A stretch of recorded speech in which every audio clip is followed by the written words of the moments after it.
अस्सलाम वालेकुम पाकिस्तान। आज डिजिटल पे आपको खुशामदीद कहते हैं एबीएन ओसाफ डिजिटल पे। और आज हम बात करेंगे इंडिया पाकिस्तान के मैच के हवाले से। अगर बात की जाए न्यूयॉर्क की, कल एक न्यूयॉर्क में मैच हुआ श्रीलंका और साउथ अफ्रीका के माबेन, जहां पे श्रीलंका ने 77 रन बनाए और साउथ अफ्रीका भी शुरू में हमें फंसती हुई नजर आई। और अब देखते हैं कि इस मैच के बाद हम डिस्कस कर रहे हैं कि इंडिया पाकिस्तान का मैच कैसा होगा, क्या इसी तरह की पिचेस होंगी या नहीं होंगी, और क्या कुछ पाकिस्तान को किस तरह की स्ट्रेटजी के साथ जाना चाहिए, क्या किसी धोखे में रखा गया पाकिस्तान को ये पिच बना के। इस तमाम तर टॉपिक के ऊपर इस व्लॉग में हम बात करेंगे। और आज हमारे साथ मौजूद हैं द वन एंड ओनली साबिक टेस्ट क्रिकेटर जनाब हसन रजा साहब, और उनके साथ मौजूद हैं अहमद हसीब साहब। कैसे हैं आप? ठीक ठाक हैं, खैरियत से हैं? सबसे पहले तो और साहब को, डिजिटल मीडिया को, सबको बहुत वेलकम करते हैं और क्रिकेट ट्रांसमिशन में और वर्ल्ड कप में के एक्साइटिंग मैचेस होने जा रहे हैं अमेरिका में ये वर्ल्ड कप के। जी हाँ हसन भाई, ये बताइएगा कि अब कल का मैच आपने देख लिया श्रीलंका वर्सेस साउथ अफ्रीका का, और पूरे पाकिस्तान को बेताबी से इस वजह से भी इंतजार था कि इस वर्ल्ड कप का सबसे बड़ा मैच 9 जून को इंडिया और पाकिस्तान के खिलाफ होना है। अब ये बताइए कि कल के मैच के बाद तो बहुत ज़्यादा अजीबोगरीब सी सूरत हाल है, क्योंकि जिस तरह की पिच थी, 77 रन बने, फास्ट बॉलर्स तो वहाँ पे बिल्कुल उनको हाथ नहीं लग रहा। और क्या इसी तरह की पिच हमें इंडिया पाकिस्तान के मैच में भी देखने को देखिए, एक्साइटिंग मैचेस तो हमने देखे शुरू में। यूएसए का जब मैच हुआ 194 रन चेज हुए, आउटस्टैंडिंग मैच हुआ, बैटिंग पैराडाइज पिच लग रही थी। मगर हम ये डिस्कस कर रहे थे कि आगे आगे जैसे मैचेस होते रहेंगे, और ऑलमोस्ट 55 मैचेस हैं वर्ल्ड कप के, 20 टीमें पार्टिसिपेट कर रही हैं इस वर्ल्ड कप में। क्या पिचेस का मैयार होगा, किस तरह की पिचेस होंगी, क्योंकि दुनिया के क्रिकेट में बड़े बड़े वर्ल्ड क्लास प्लेयर जो हैं वो दुनिया की हर पिच पे खेलते रहे। मगर ये एक टेस्टिंग टाइम होगा यहाँ पर कि अमेरिका में क्रिकेट होने जा रही है, और जब अमेरिका में ड्रॉपिंग पिचेस में ऐसी पिचेस पे जो मैचेस हो रहे हैं, तो वहाँ पर तो एक बहुत बड़ा अलार्म है सब टीमों के लिए। और अलार्म कल बच गया और नज़र आ गया हमें कि एक वाहिद टीम बेचारी श्रीलंका है, उसको बेचारी इसलिए कहूँगा क्योंकि स्ट्रेटजी बना नहीं पा रही है वो। और एशिया कप में अगर आप देखें तो कितनी बुरी तरह से वो वाहिद नहीं है सर, दूसरी टीम पाकिस्तान भी है। पाकिस्तान भी है, अभी पाकिस्तान के आगे पाकिस्तान के बारे में आप कुछ प्रेडिक्ट नहीं कर सकते। अभी आगे पाकिस्तान से आंखें बंद कर रहे हैं। नहीं, आंखें बंद नहीं कर रही है, आवाम ने आंखें खोली हुई है। उंगली के पीछे जो है ना, सूरज को छुपाने की कोशिश कर रहे हैं। सूरज चाहे जितना भी छुप जाएगा, मगर धूप ग्राउंड में ही आएगी, और जब धूप ग्राउंड में आएगी तो परफॉर्मेंसेस प्लेयरों की नजर आ जाएंगी वहां पर। बहरहाल श्रीलंका को देखें कि वो साउथ अफ्रीका ने जो है आउट क्लास कर दिया। फिर पाकिस्तान की अगर आप बात कर रहे हैं तो ड्रॉपिंग पिच का यही मकसद है कि पहली दफ़ा खेल रहे हैं, कितना बॉल टर्न हो रहा था। हमने पिछली दफ़ा भी बात करी कि स्पिनर्स जो हैं बहुत ही डिफिकल्ट नजर आएंगे। बड़े वर्ल्ड क्लास प्लेयर्स जो होते हैं, बॉलर्स जो होते हैं, वो ऐसी पिचों पे बैटर्स को खेलने नहीं देते। तो कल को हमें यही नजर आया कि जिस तरह साउथ अफ्रीकन बॉलिंग लाइन थी, उन्होंने तो आउटस्टैंडिंग कर दिया, आउट क्लास किया है। और आने वाली टीमें जो होंगी वो मुझे लग रहा है उनके लिए एक वेकअप कॉल दी है साउथ अफ्रीका ने। अच्छा अहमद, थोड़ा सा डिफरेंट पॉइंट ऑफ व्यू से आपसे बात करूंगा। इंडिया पाकिस्तान का एक बहुत बड़ा गेम है।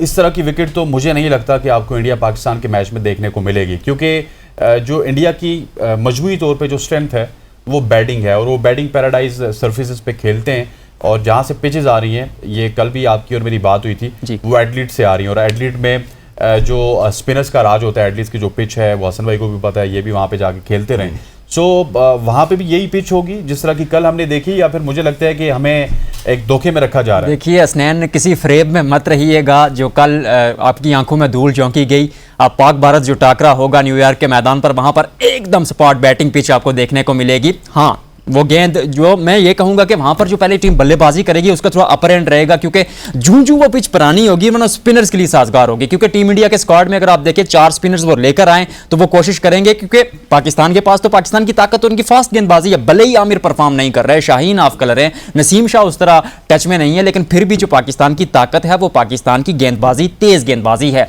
अब भारत कभी ये नहीं चाहेगा कि वो ऐसी पिच बनाए जैसे कल के पिच मैच में देखी हमने, जैसे एंड्रिक नोर्किया बॉलिंग कर रहे थे, या फिर जब श्रीलंका की टीम बल्लेबाजी बॉलिंग कर रही थी तो वो भी अच्छी गेंदबाजी कर रहे थे। तो ऐसी पिच वहां पर आपको देखने को नहीं मिलेगी कि आप ऐसी बॉलिंग फ्रेंडली पिच बन जाएगी। वहां पर एकदम बैटिंग पिच होगी।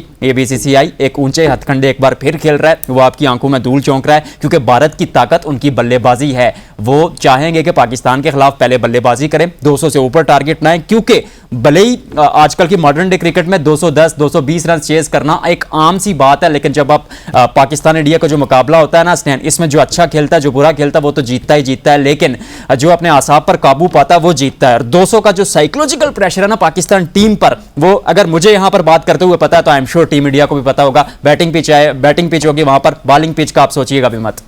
अच्छा हसन भाई, मुझे ये बताइए कि हसीब ने एक बड़ा ज़बरदस्त पॉइंट रेज किया, और मैं थोड़ा सा इनपुट भी दूंगा आपको कि मुझे ये लगता है कि जो विकेट होगी, अभी से मैं बता रहा हूँ कि 9 जून को आपको बैटिंग पैराडाइज विकेट मिलेगी। फास्ट बॉलर्स के लिए उस विकेट पे कुछ नहीं होगा और उस विकेट पे आपके स्पिनर्स का राज होगा, क्योंकि हसीब ने एक बहुत बड़ा पॉइंट बताया कि 4 स्पिनर्स ऐसे मौजूद हैं इंडिया के स्क्वाड में जो कि तहस नहस कर सकते हैं किसी भी बैटिंग जो टीम है। और दूसरा ये भी नहीं है कि सिर्फ 4 स्पिनर्स हैं, वहाँ पे जसप्रीत बुमराह हैं जो कि बेहतरीन बॉलर हैं, अर्शदीप सिंह हैं जो कि बेहतरीन बॉलर हैं और सिराज हैं जो कि बेहतरीन फास्ट बॉलर हैं। सो इंडिया जो है एक कंप्लीट यूनिट लग रहा है, लेकिन जो उनको हम पे एज है वो उनकी बैटिंग का है, उनके स्पिनर्स का है। चलें हम कहते हैं जी कि बाबर आजम भी अच्छा खेल लेंगे, रिजवान भी अच्छा खेल लेंगे, क्योंकि हसन भाई उम्मीद तो करनी चाहिए 9 जून से पहले, लेकिन स्पिनर्स का क्या करेंगे? स्पिनर्स का क्या करेंगे? स्पिनर्स पे यही है कि आप जिस तरह देखें शादाब हमारे जो एज ए बॉलर ऑलराउंडर के तौर पे वो रूप में आए और पीएसएल में भी आए इस्लामाबाद। आप कह रहे हैं बॉलिंग ऑलराउंडर, वो तो मगर बैटिंग वो तो बैटिंग ऑलराउंडर कहते हैं। और हमने पास में देखा है जितने भी बॉलर्स होते हैं उनको बैटिंग का बहुत शौक होता है। वो शौक नजर आ रहा था शादाब खान का, जिस तरह से वो बैटिंग करें, नंबर 5 पे बैटिंग करते हैं आके। इंग्लैंड के मैच में भी उन्होंने नंबर 5 पे बैटिंग करी आके। अगेन हमने पहले भी बात करी कि स्पिनर्स जो हैं वो काफ़ी करामत साबित होंगे पूरे वर्ल्ड कप में अगर आप देखेंगे, क्योंकि वेन्यू जिस तरह का है ये अमेरिका में डेलिस में मैचेस हैं, न्यूयॉर्क में, वेस्ट इंडीज़ में, बारबाडोस में, इन जगहों पे। और यहाँ पर हेल्प ज़्यादातर जो है स्पंजी पिचेस होती हैं और सरफेस जो है एक आध दफ़ा आपको अच्छा बैटिंग का मिल जाएगा, जिसमें यूएस वाला अगर आप मैच देखें डेलिस में तो आउटस्टैंडिंग सरफेस था, पूरे प्रॉपर शॉट लगे थे उसमें। और न्यूयॉर्क में अगर हमने देखा है तो ड्रॉपिंग पिच थी और उसमें नज़र आया कि बॉल टर्न हो रहा था महाराज का, नोकिया ने शॉर्ट ऑफ लाइन बॉलें करी हैं, वो उस पर शॉट नहीं लग रहे थे और सारे स्लैश खेलते हुए आउट हुए श्रीलंकन बैटर्स। तो कहीं ना कहीं जो है उनके पास नोकिया है, सैमसंग नहीं है। सैमसंग नहीं है, मगर रबादा ने अच्छी बॉलिंग करी।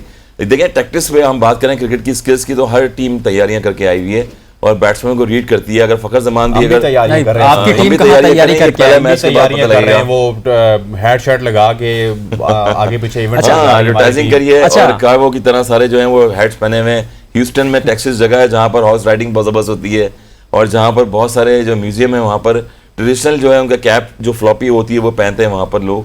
तो मेरे ख्याल में बड़ा शूट हो रहा है वहाँ पर, अच्छा रेड बुल के जो शूट थे वो भी किए उन्होंने, मगर क्रिकेट पे वापस आना चाहिए लोगों को। करवा रहे हैं जिस तरह पीछे डंडे गाड़ के गए। अच्छा हसनैन भाई, एक हसन भाई से एक सवाल करना चाहूंगा। हसन भाई, आपने एक बात कही कि इस पूरे वर्ल्ड कप में स्पिनर्स डोमिनेट करेंगे क्योंकि कंडीशंस ऐसी हैं, चाहे वो वेस्ट इंडीज में हो या फिर यूएसए में हो। तो फिर आपके पास जो एक ही प्रॉपर स्पिनर है अबरार अहमद, आखिरी जो मैच वो पाकिस्तान के लिए खेला 4 ओवर्स में 15 रन देकर 2 खिलाड़ियों को आउट किया, क्यों नहीं उसको खिलाया जा रहा? देखें अब खिलाया नहीं जा रहा, मगर इंग्लैंड के खिलाफ देखें तो उन्होंने 7 विकेट ली टेस्ट क्रिकेट में, आउटस्टैंडिंग बॉलिंग की। मेरे से भी पूछना है सवाल, आप जवाब देते फिर मैं भी जवाब आप देते ना, जितना भी शराब के बारे में जवाब देते रहेंगे वही एक चीज़ है कि आपस में अंडरस्टैंडिंग होती है। जिस प्लेयर को बैटिंग में खिलाना है वहाँ बॉलिंग में खिलाते हैं, जिसको बॉलिंग में खिलाना है, आपने नवाज को देख लिया एज राउंडर खिलाया। तो शदाब की भी वही कहा था कि हमने पहले बताया है कि उनको लोग पहचाने जाते हैं as a bowler. Pakistan cricket board अगर सिलेक्शन में लेके आ रहा है उनको तो वो as a bowler allrounder select करता है, मगर वो बैटिंग पे तरजीह दे रहे होते हैं। तो मेरे ख्याल है कि इससे मेरे से ज़्यादा बेहतर फिर हसनैन ही बताएंगे, क्योंकि वो वाइस कप्तान भी रह चुके हैं, थ्रू आउट टीम से खेल रहे हैं, बाहर भी नहीं हुए, कंसिस्टेंट खेले जा रहे हैं वो। तो ये मसला ये है, मसला मैं आपको समझाने की कोशिश कर रहा हूँ। देखिए अबरार को ना बाबर आजम को आप नहीं पहुंच सकते। बाबर आजम जहां से सोचते हैं ना वहां पे हसन रजा की, हसनैन लियाकत की, अहमद हसीब की सोच खत्म हो जाती है। पाकिस्तान टीम में बाबर आजम ये चाहते हैं कि देखिए अबरार जो है वो मिस्ट्री स्पिनर है और इस वजह से वो उसकी मिस्ट्री को दुनिया के सामने एकदम से पेश नहीं करना चाहते। वो ये चाहते हैं कि अबरार अहमद को छुपा के रखा जाए और एंड पे आके इंडिया के मैच पे या किसी बड़े मैच में अबरार अहमद को टीम के सामने लाया जाए और वहां पे बाबर आजम के 2 मकासद पूरे होंगे।